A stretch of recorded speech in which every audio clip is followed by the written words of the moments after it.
Merci Sengoza Isu ya kokutana bino balandinyo social du Congo balandi ezui balandi ya émission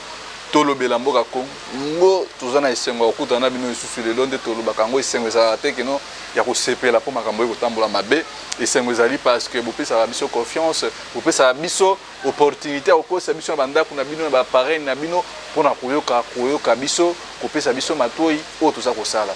ndenge tozolo balelo toza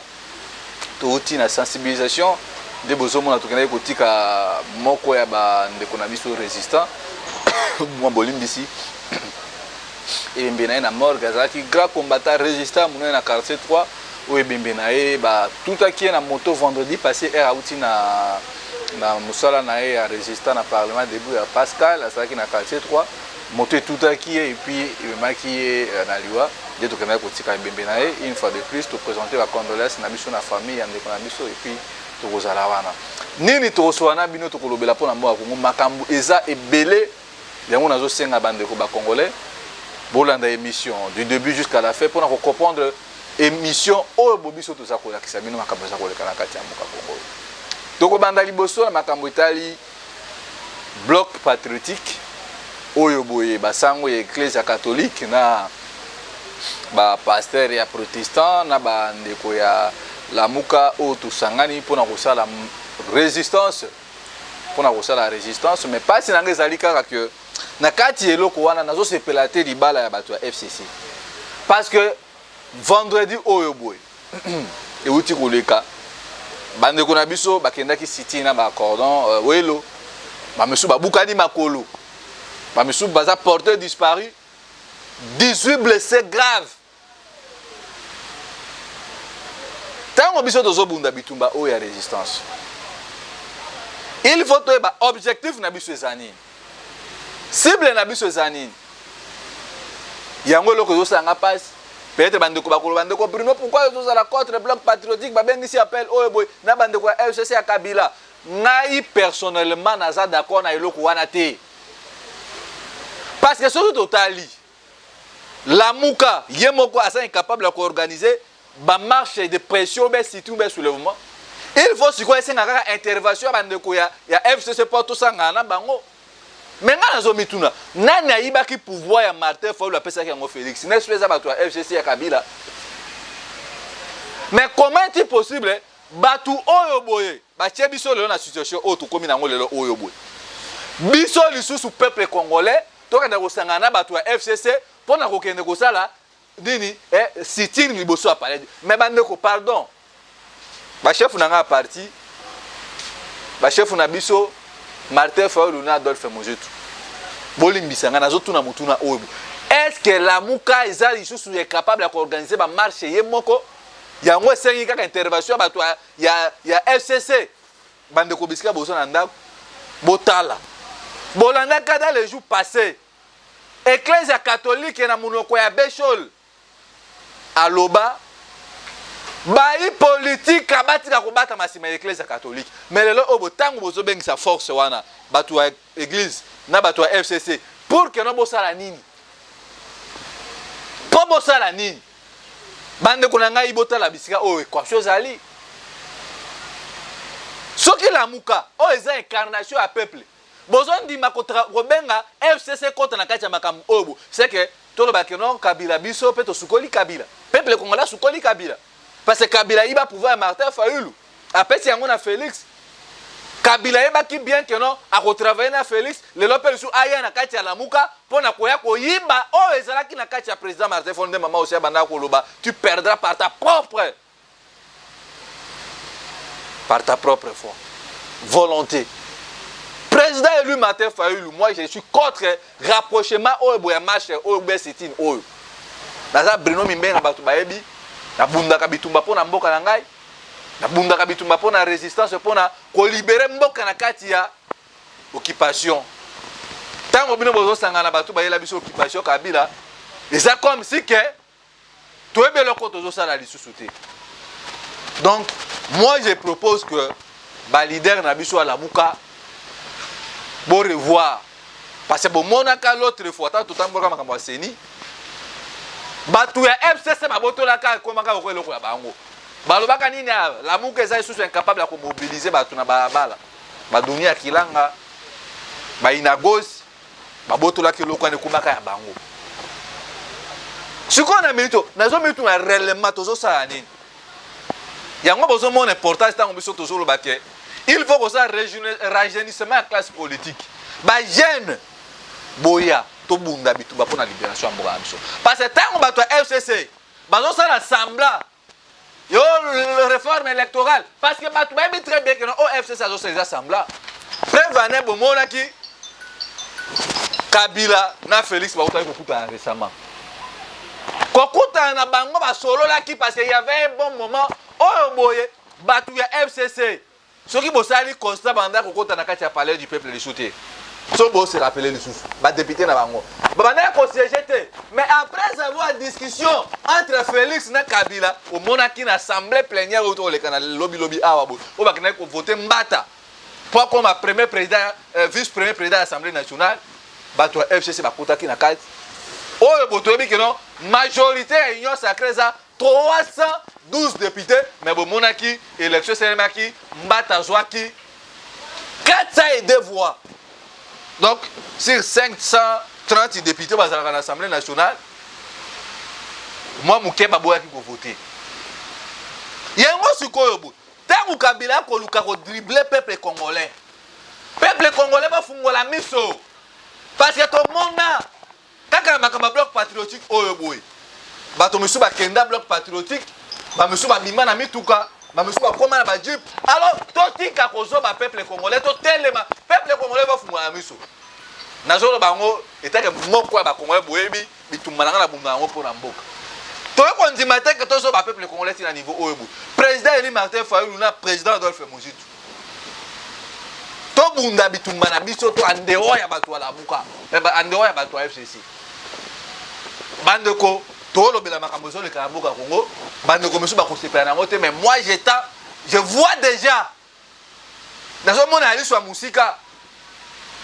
ekoma kena botala kutu biso FCC soki tozalaki mabe botala tomanaki kobunda na bafayulu na bamuzitu na bato ya eklise catholique c'est que biso mpe tosalaki mosala malamu donc toza proche ya peuple parce que soki bato baza na esprit ya kosala mosala malamu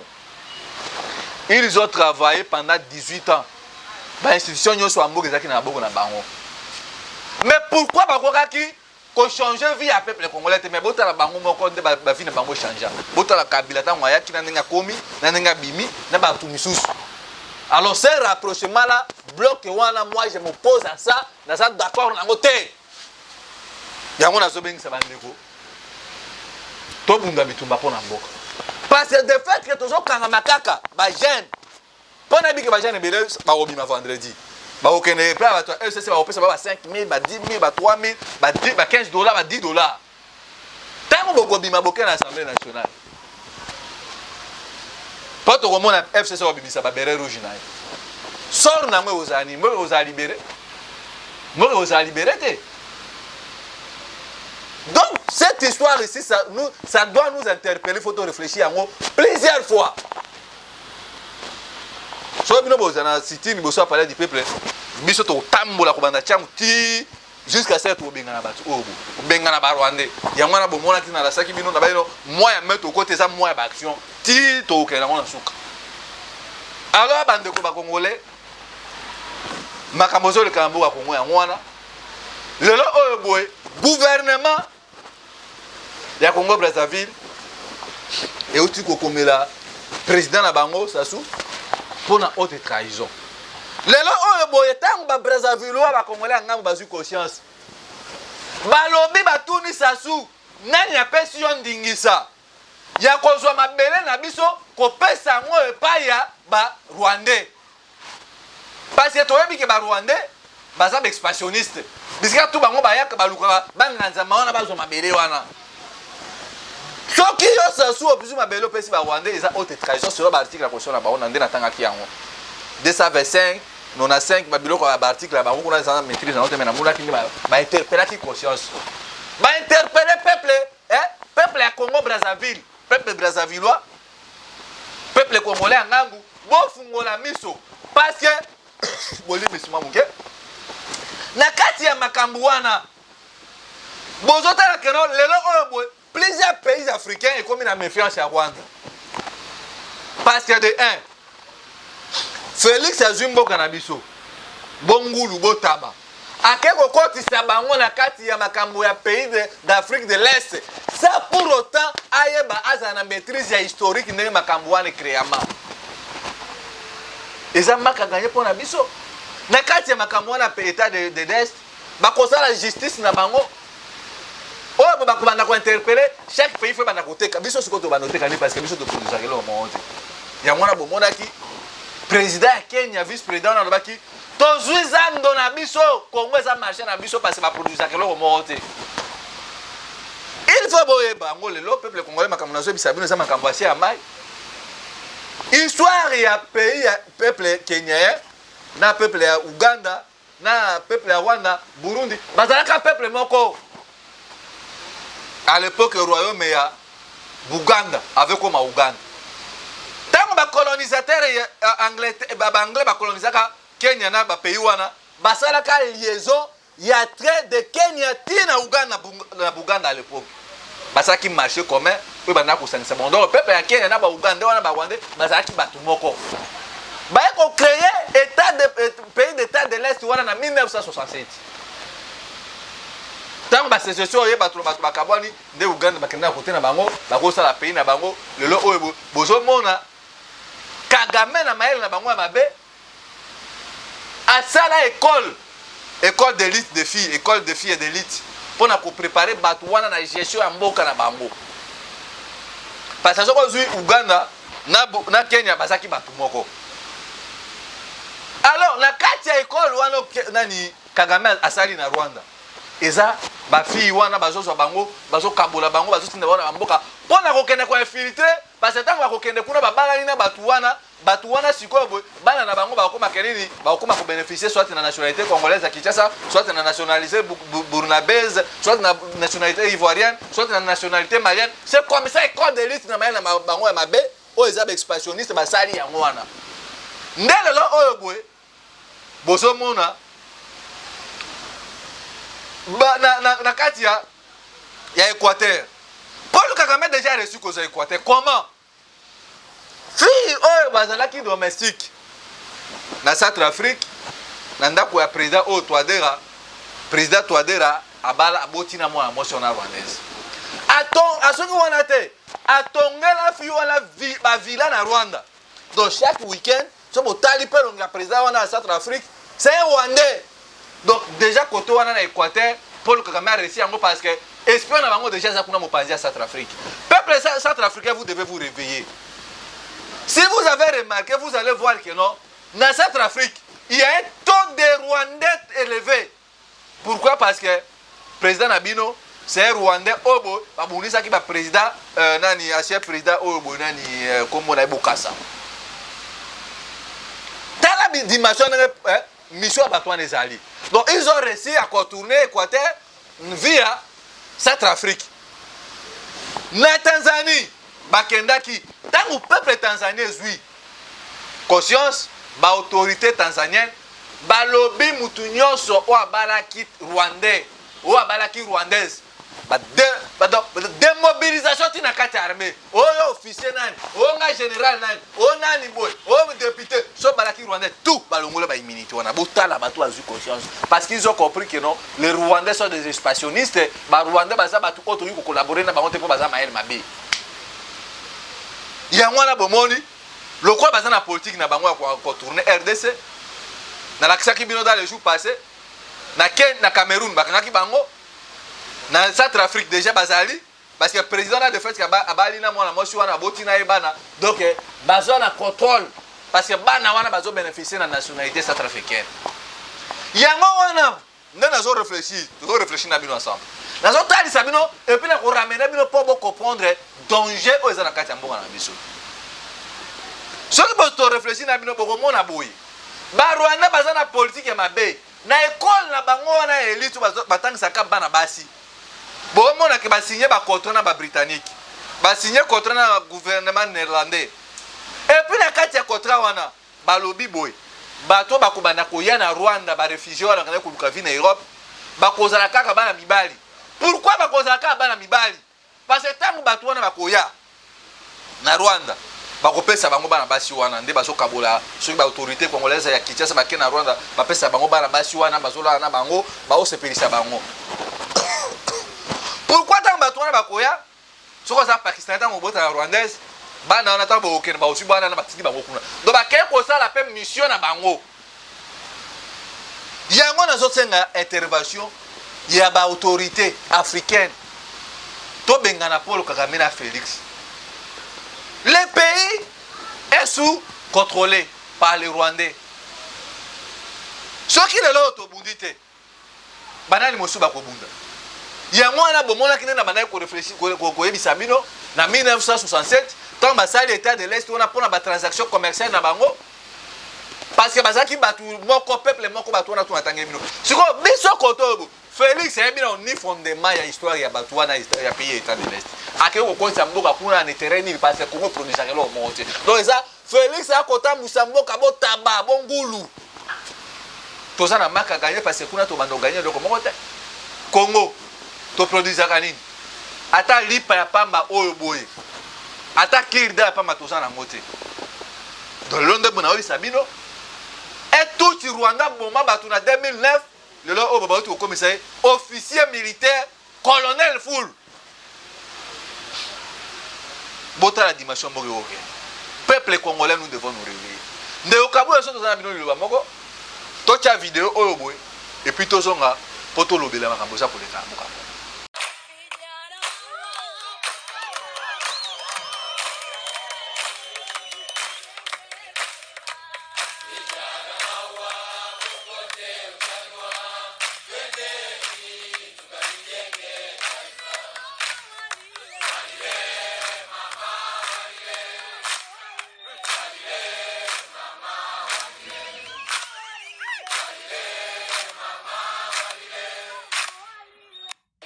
Merci, chers compatriotes, chers frères, compatriotes, mes frères congolais. Dans vidéo, vous allez voir que Banyamulenge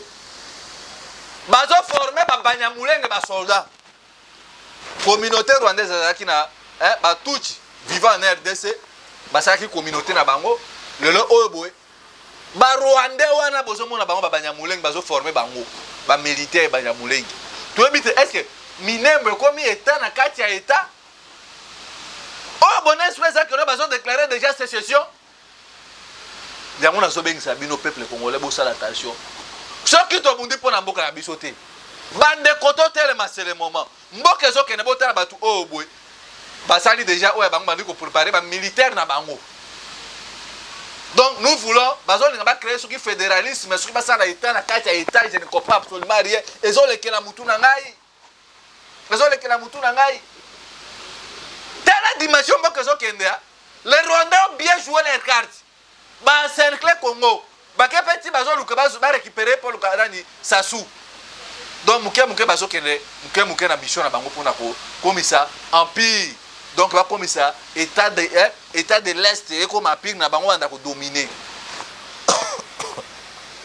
Le quoi déjà bazo ba bololé na ba congolais en complicité ba côté ka mboka pona ba miette. Ba Banyamulenge bazo former bango.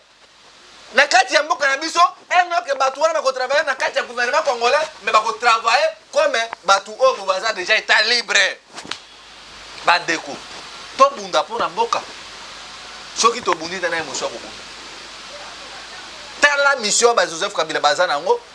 o bino bozo sepela to sangana to tambola mais nyonso obo ezo leka na ba autorité congolaise ba yebi yango ba Rwandais ba yebi yango o bazana Kinshasa abazara sulubewa ba Kabila ba Bugera ikoso. C'est triste. C'est vraiment triste. Soki to bundi te, je vous dis dans les jours à venir bobe na bo non, l'homme de la paix doit quitter nos esprits aux en raison. Botana lelo oyo bo biskambo keso kende. Tribalisme. Na 6 heures nazaki na Kikole, na parlement de Kikole. Na kitima muke na Pascal,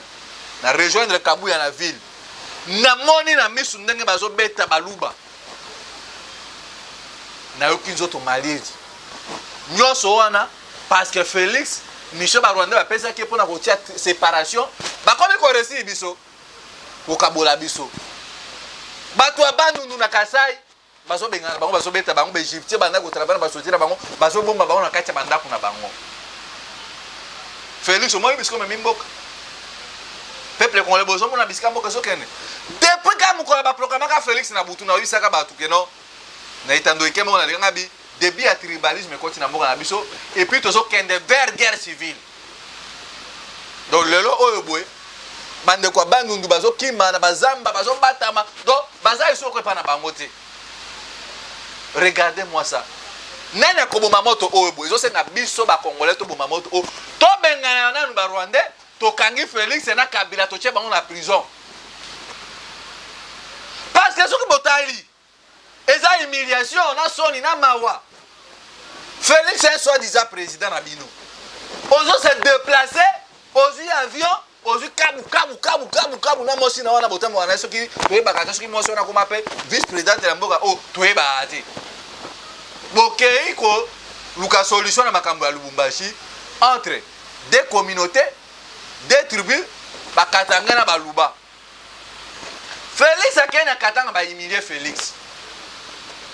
Parce que bolandaki o mikoleleki mama munongo alobaki faut baluba baba na kolia mboa na mboka na bango mais selon histoire na tangi na ba livre mboa o bana kolia ngo na mbujima epa bana ko na biso ya Kasai ezalaki musuni bana ko sala ngo pona ba cérémonie ya ba chef coutumier mais le kola bana baza le koso ba komisa musuni ya mboa le kola bilia donc musuni ya mboa selon livre na tangi ezalaki biloko o bana ko pesa ba autorité ezalaki ba biloko moko sacré nde ba biloko ne banaye kosala lokola ke kuna na Lubumbashi ba yeke bazala na Zambi lokola mama wana za muyeke Moïse Katumbi pe za muyeke Zambia boyebi yango très bien que Moïse za ka Zambia Moïse Katumbi a imposé Félix alobi makambo o to kosola ngo ana Lubumbashi te toke na kosola ngo na Zambi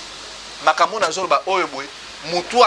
azana contradiction alukata chaîne moko songolo pakaya ko contradire makambo na zolo soki na posi bomoni Félix makambo kana ko traiter ngona Lubumbashi réussir te ba memi ba ko négocier ngona Lubumbashi nana ko contradire nga makambo na zolo nous avons des étrangers na mboka botala donc Félix on a dit ça bino que non tant vous dites que non l'IDPS est majoritaire mais parti à Moïse Katumbi au Zambie oh ils ont plus de 75 députés bino vous avez 32 députés est-ce que Moïse Katumbi bon mon attaque non donc moi ba respecter bino exacté nde bomoni Félix au travers médiation à président zambien va délocaliser négocier ah Zambie beaucoup ce qui n'a pas c'est kaboué cela veut dire qu'il va comédier les Kébélé bolim ça va aussi à du Congo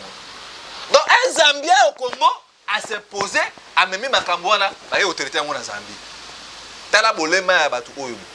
tant toujours que Félix ne vaut rien Félix est moins utile à cause de la président du 21e siècle au Congo si on a Kasai moto kopela Félix pas ko longwa akana ko vandisa ba ndeko bandu na ba ndeko Kasai tala bisika mboko za kotambola ba ko mema Félix e botaba bonyama ba kotambusa ka yebelo kwa kosala te bandeko na nga Katanga bandeko na nga Kasai bandeko na nga Équateur mamenga pilipili bende bandeko na nga Boyoma ba pangi amunu aluzolo to se réveiller politique au Félix est nango non c'est même tout mais ça il a imposé Félix bon la tiba sous nous a imposé Félix à négocier na ba Rwandais ba côté c'est bon na carte ba institution oh les lota na zolo ba ah il faut to mundra pour la bela biso bobi makambo le kani na négociation na terre oh le kani kuna makambo na zolo samino e uti musika ba Rwandais wana bazo déclarer nini na carte ba corps wana pour ba cesser les faits ba Rwandais bazo senga ba pesa ba mabele ba ko mape indépendant de bomoni na sibino na vidéo babanya muleng mazo former bango déjà na ngomba ya minembwe siko nani akoki kondima biloko ya boy donc Félix aza bloqué ligoté na Kenya na bakor ba signer na accord bakor bakendaki na Kenya Félix est ligoté Félix est menotté et biloko ko sala te c'est déjà réclamer la terre tout monde la siko boy mabele o Félix azaki yango et ba koko na ye ozango pesa ba Rwandais nous devons nous devons nous battre chers Congolais bakor bakene ko signer yango wana na Rwanda yango na Kenya na Nairobi yango wana ba M23 bazo réclamer Nord Kivu bande konanga à Goma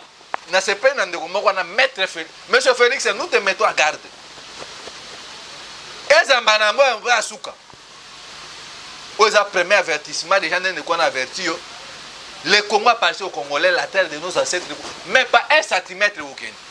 bande konanga à Kasai bande konanga ya Congo bande konanga à Bazaï bande konanga à Ozaï mutu azolika kokabola biso eza ba Rwandais o Félix ayebi yango très bien lié mbongo bato wana nazobengisa bino tokoyisama na mutambo oyo te eloko na kosenga baluba eloko na kosenga bandeko na nga banundu eloko na kosenga bangala na ta oyo tokomi oyo boye eza ta il faut tosala force tokanga maboko na biso tosimba bibundeli banzete balaspia nde muza banda koloba tobengana Félix parce que ti tokoma 2023 aliro nazomona oyo boye nazomona déjà molili makila eza liboso ya mboka oyo ekosopana mabe parce que lelo oyo bandeko na nga ya kananga bandeko na nga ya Kasai boye bango to bino bozo benga bandeko ya bandundu est-ce bozo se rendre compte que non na Kikwiti baluba baza ebele est-ce bozo se rendre compte que non baluba baza ebele na Katanga baza na bako ebele bozo se rendre compte bozo ta ba paramètre wana tout nani apesi biso nani alesi bino mbuma mabe oyo boye parce que bino bozo souffrir parce que bandeko ya bandundu bazo souffrir parce que nous avons souffrir. Mais notre problème est ça, tout le matin, nous avons expansionniste au Mopanzi Rwandais. Bon, dans le pays, nous Afrique et tombé. Et Fungoli Missou. Et nous avons dit que nous avons mutumba, nous avons imposé quand même non. Et nous avons dit que ce que nous avons fait, russe, nous avons changé ma maître, nous avons maître Moussou pour dominer Bissou. Non. Ce que nous voudrons, c'est que Bissou qu'on a topé sur tout ça. Et puis à ce moment-là, de trouver des collaborateurs, des partenaires pour travailler là-bas. Les Indiens, les gens qui travaillent système européen, si ils ont un système là-bas, les gens comme parmi les pays, et comme ça, des armes blanches, des armes nucléaires, comme la technologie avancée, les gens comme qu'on s'appelle espace parmi des sujets à monde. C'est ce que nous voulons. Les gens, après Mali, qu'on s'est traité dans l'accord en Russie, Cameroun, Cap Verde, Madagascar, le retour à Niger. Pour vous dire que tant qu'on a qui a mon ambassade en France, que non, les Occidentaux, il est temps de revoir votre façon de faire la politique. Si vous ne révisez pas votre façon de faire la politique, vous devez savoir que non, nous ne sommes pas dupes. La jeunesse congolaise au travers Bruno Mimenga, au travers les amis de la résistance que nous sommes, biso to ça la mieux pour que non mboka na biso ke na liboso yango na zo senga bande ko na ngai to bunda pardon to bunda biso moko na nu ba congolais to bimisa mboka na kati ya bambo ba tu obe expansionniste ba rwandais oyo boy parce que ba rwandais tant bazo mama biso bazo kama wate bazo tobola ba mama na biso banzete bazo kata biso mais baso ki wana te ba compte ici n jalousie kati na biso to koma ko inana pour que si mama kamwana bango basala nini ba continuer ko foncer peuple tanzanien coup de chapeau ndebo zui décision na kolongola tous les officiers o bo bala ki basi ba rwandais ba koma na ba chômeur yango pozo mona biso tant zo libérer mboka na biso na kati ya occupation oyo boy parce que bato ka ba tiro mbona ba kabila baza bato oyo boy après libération ya Congo baza bato o ba ko reconnaître ba hotel que bazaki ba président na Congo. Parce que mboka ezalaki na kati occupation nde bomonaka na France ntango France ezalaki na occupation ya baallemand baprésident nyonso balekanaki ntango ezalaki na France bazalaki na kati occupation ya baallemand baprésident nyonso balekana wana bareconnaître bango te de même ekozala na kabila na tshilo bomoye bango ntango tozolibere mboka ya Congo nyonso bozosala eza mosala ya mpunda yango bandeko nde nayebisaka bino makambo na lobi a boza mbongo. Donc Félix a qui kokota na makambo ya pays de l'Est bo taba bo ngulu tandis que y histoire ya bato wana te bato na bazaki bato moko nde bakabwana kabwana do bazui Félix lokola Félix ne maîtrise rien de la kokosi na kati ya libolo wana rapprochement ya bloc patriotique eta ke mobundeli ya mboka je ne suis pas d'accord na biloko wana kotambola na pembeni ya Kabila na bato ya Kabila moi personnellement nabiki bandeko bele ba roba donc comprenez pourquoi aux d'accord te naza na ba raison. Et puis bande ko bayebi yango surtout comme une situation oyo boye eza Kabila siko FCC tant que somo FCC za nani eza Kabila. Kabila c'est un Rwandais connu de tout le monde. On ne peut pas marcher avec ces gens-là. Ceux qui sont au tambour, ils sont congolais. Nous sommes d'accord, tout le monde est l'église catholique. Mais comment on a Kabila, Rwandais, là, ils ont comme si tous sa béquille na Kabila. Biso, peuple congolais, la mouka, tout sa béquille na Kabila. Alors ça, je ne suis pas d'accord avec ça. Les 9, ils sont dans l'Assemblée nationale, ils sont dans les 6, ils sont dans l'activité. Et puis, ça processus de l'activité de tout ça. Tous les Rwandais font à disposition dans ce moment. Moi, je ne suis pas d'accord. Je ne suis pas d'accord. Non. Je combats les bons combats. La mort ou la prison, mon souci serait que Mboka Anglaise a libéré. Ma numéro est Aliwana, plus 243, 81, 73, 11, 702, Wano ou comme moi, Mboka Piro Mbenga, résistant, au Mundeli Mboka. Bon, oui, au Sungabiso, parce que nous avons une activité les 6 et les 9. Les 16 peut être une activité, mon souci. Parce que tu as dit que tu as dit que tu as dit que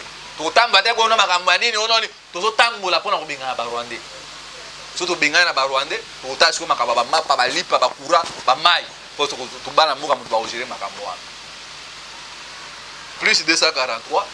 81 73 11 702 bandeko nyonso ya Océan du Congo s'abonner muke santé maman aussi za ko se rétablir na ngolu ya bamvulusi bazo sala keno dans les jours prochains au moins la maman Océan moko ya mobundeli ya mboka oto kozala na bango bien que les six wana ya kozala te pona moi ba réseau il faut santé se rétablir maintenant bandeko tozo tambo na bango parce que biso tozo bunda te kono ngana leader songolo ngana nani bono tozo bunda na toza focus pour la libération ya mboka na biso. Merci na confesse pour ça qui biso bolanda émission du début jusqu'à la fin et ça peut façon na bino contribuer na kati ya chaîne ya libération bandeko nyonso bo sepera na biso bo sunga biso pour que no le 6 le 9 le 14 tous en activité et permettre ma résistance déplacement mai me le repos tous un peu mon casse. Il y a le long na sugi awa nena lo bango toujours la peur doit quitter nos esprits entre la patrie ou la mort. Nous allons vaincre. Diboka pilipili. Et si la sona mukolo monti. Son zamba lingi tukutana na bino na mikolo ezali kuya matonda.